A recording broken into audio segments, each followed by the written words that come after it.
This is the easier-to-read version of 1984 by George Orwell, retold and narrated by Sarah Simpson. Part 2, Chapter 4. Hate Week was only a month away, and everyone in Oceania was working to get ready for the annual celebration. Winston and Julia were both working more than ever, and it was difficult to meet. Finally, they were able to line up their schedules so they had the same afternoon off work. Winston couldn't wait to be alone with her again. The day before their afternoon together, they met on the street. Julia looked sad. "We can't meet tomorrow," she said. "Why?" Winston asked, upset. "My period started early," she said. Winston felt angry. At first, when they had sex, he was mostly doing it as a way of rebelling against the party and its rules. As time went on, he started to enjoy being close to her. He liked the way her hair smelled, and he liked kissing her. Being with her had become the most important thing in his life, and now she was taking that away. He knew his feelings were irrational, but he needed her now. Sadly, he thought about how life had been before the wars. Men were told, "We can't have sex," all the time, and didn't think much about it. It was just a normal part of life, and they'd be able to have sex with their wives or girlfriends again soon. He worried she was actually rejecting him because she didn't like him anymore, but she reached her hand over and squeezed his. No, she still loved him. Winston wished they lived in a different world. He wished they had been married for 10 years. He wished they could walk down the street, talking and holding hands while they shopped for groceries and ran errands together.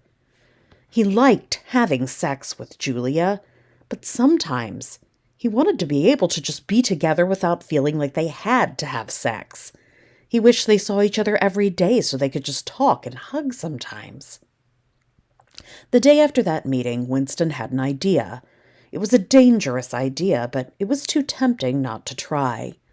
He went to see Mr. Charrington and asked if he could rent the room above the shop. Mr. Charrington needed the money and was happy to rent him the room. When Winston told Mr. Charrington he wanted to rent the room so he and Julia could use it for their love affair, Mr. Charrington didn't look surprised. He just smiled a little and looked off into the distance like he was remembering when he and his wife were young and in love. He told Winston what he did in the privacy of that room was nobody else's business, not even his. Winston sat in the bed in the room above Mr. Charrington's shop. He brought the lump of glass he'd brought from Mr. Charrington with him, and it was sitting on the table. Now Winston knew it was called a paperweight. In the past, people used it to hold down papers so they wouldn't blow away, but mostly it was just there to look pretty. What a wonderful, useless thing to own, he thought to himself. He was watching the clock on the fireplace mantel. Time was moving slowly. It was 7:20. Julia was supposed to meet him there at 7:30. It was June, so the sun was still bright outside the window. Winston looked outside from behind the curtain.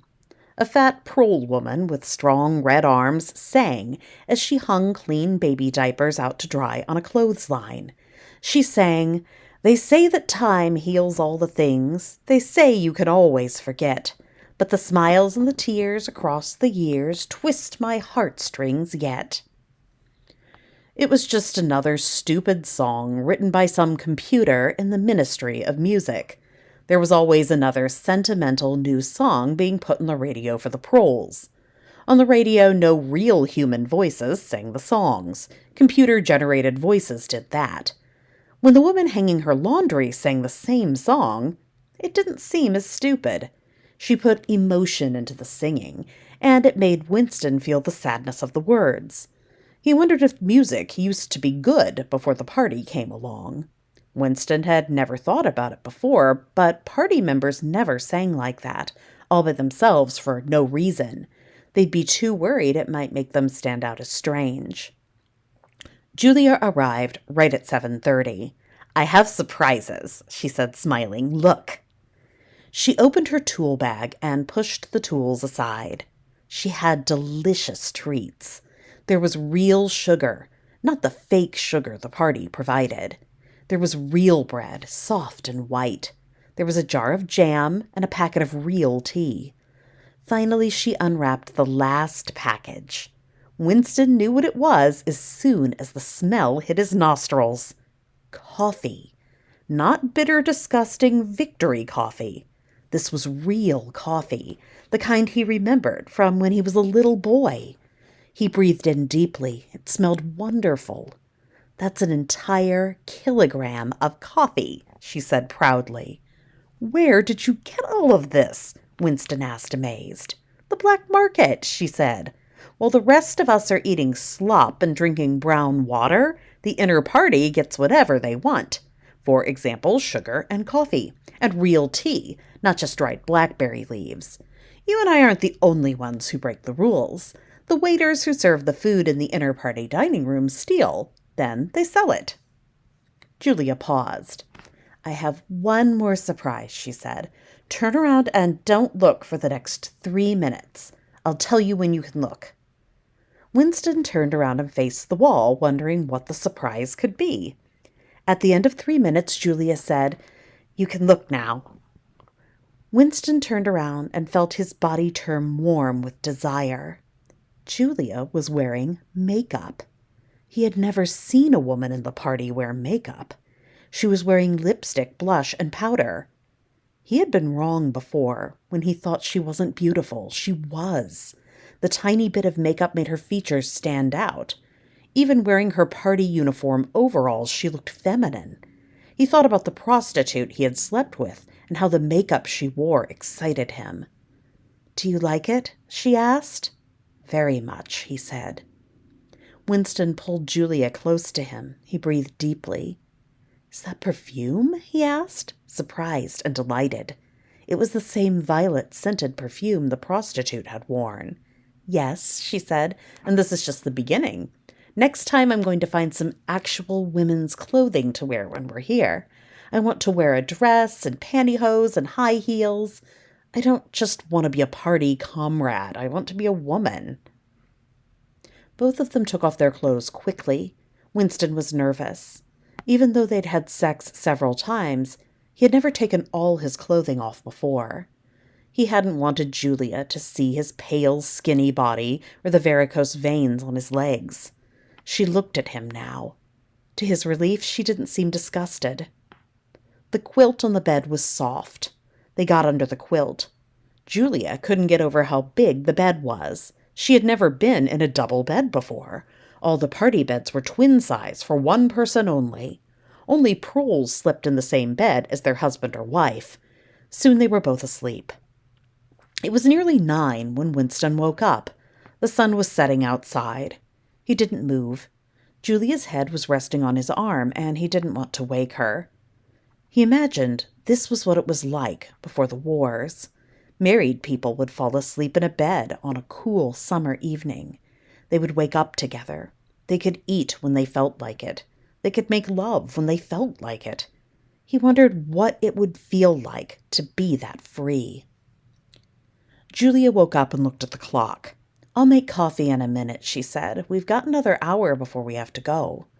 "That sounds," Winston started to say, but he was cut off by Julia reaching down, grabbing one of her shoes and throwing it hard towards the corner at the wall. "What are you doing?" Winston gasped. "It was just a rat," Julia said. "I just didn't want him coming in here. You know how it is. Rats are everywhere in the city. The big brown ones are the worst. I hear they'll go after a baby if the mother isn't watching. Nasty animals." Winston started to sweat, even though his body was suddenly cold. For as long as he could remember, he hated rats. He was very afraid of them. "Winston, you're shaking," Julia said. "Are you okay?" "It's nothing," he said uneasily. I hate rats. I've always hated them." She patted him on the shoulder. "Don't worry. I'll bring something to stuff into the hole next time," she said. "It's nothing to worry about." Winston forgot his fear as soon as the coffee was ready.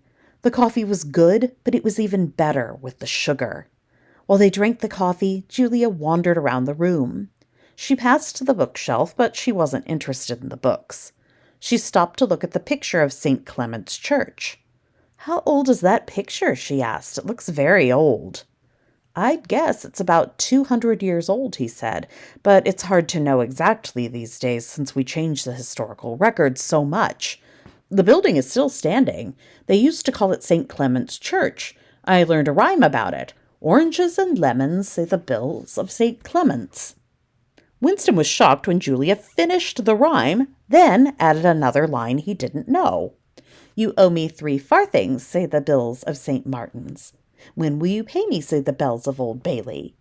And I know there's more after that, but I don't remember the words. I know it ends with, here comes a candle to light you to bed, here comes a chopper to chop off your head. Where did you learn that rhyme? Winston asked, amazed. My grandfather used to say it to me when I was very young, she said. The thought police came and took him away when I was 8, so he's dead. I've seen an orange once before. It was round and smelled nice. I've never seen a lemon.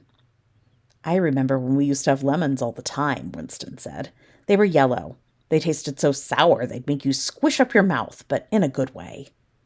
We need to go in a minute, Julia said. I'm going to wash this makeup off. Winston waited a few more minutes. He went to the table and picked up the glass paperweight. He still liked the way it felt smooth and heavy in his hand. It was such a beautiful, useless thing. A thought came to him.